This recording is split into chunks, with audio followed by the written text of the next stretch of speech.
Coming home, coming home, never more to roam.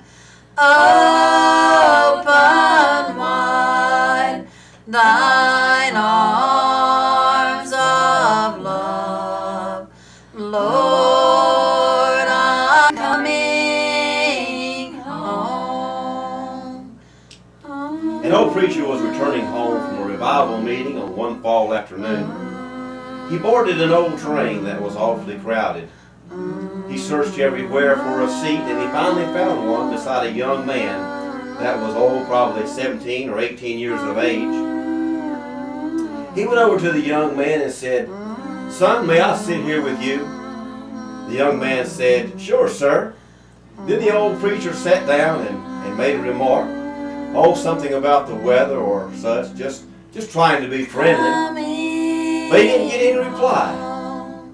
He looked back at the young man and saw a tear in the corner of the young man's eye. He said, "Son, I'm a preacher, a minister of the gospel. If you have a problem, it might be that I might be able to help you. If you would like to talk about it sometime." The young man said, "Sir, I feel that I must talk to someone about it." The old preacher said, "Go ahead, son. Let's hear what you have to say." So here is the story that the young man told the preacher on that cool fall day. The young man said, "Sir, about 8 months ago, I got so mean that my mother and dad, they couldn't stand me. I actually stooped so low that I struck my old gray-haired dad with my fist. Dad said, if that's the best that you can do, you better find someplace else to live. So I went upstairs to my room and packed a few clothes in an old duffel bag and hopped an old freight train out of town. You see, I'd never been away from home before. I was so scared and didn't know where I was going to end up. But I wound up in St. Louis, Missouri. Oh, that big old town was so dark and cold, especially at night. You see, I had no warm home to go to. I lived in the back alleys, slept on cardboard boxes, and did the very best that I could. But you know, one night I decided that the cold and the rain had gotten so hard to stand that I was going to go to the rescue mission.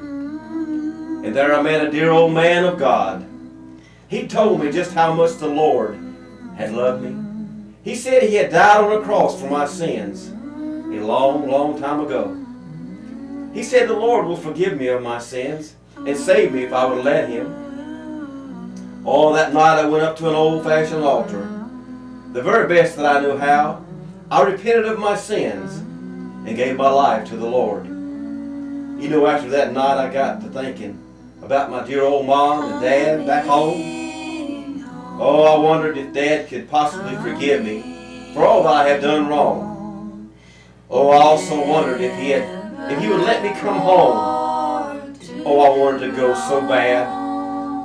So I wrote him a letter and I asked him to please let me come home, Dad. The old preacher asked the young man, "How are you going to know if your dad has forgiven you or not?" The young man said, "You see, we live right beside the old railroad track. In the letter that I had written my dad, I told him that I was going to be on this old train today. And I said, Dad, if you could forgive me and let me come home, just tie a little white rag in the old apple tree out there behind our home. When I see the old rag in the tree, I'll get off the train. If I don't see it, I guess I'll just keep on riding down the track." In a few minutes, the young man bowed his head and he began to cry like a baby. The old preacher turned to the young man and said, "Son, what's the matter?" He said, "Sir, we're almost there. It's just around the next curve." The young man sobbing said, "I don't feel I can bear to look. Would you look for me?" The old preacher said, "Sure, son. I'll be glad to be your eyes." The old preacher reached in his pocket. He took out an old tattered handkerchief from his pocket. and wiped the steam from the window of that train so he could see real good. But you know, that wasn't necessary. A blind man could have seen that old apple tree. There wasn't just one rag in it. There must have been 40 or 50 tied all over that old apple tree that day. As they got a little closer, and the old preacher said, "Son, just look out there." And there stood the young man's old gray-haired mom and dad, with a bed sheet waving that thing as high as they could, trying to say in every way that they knew how, "Welcome home, son. We still love you." Coming home, never more to roam.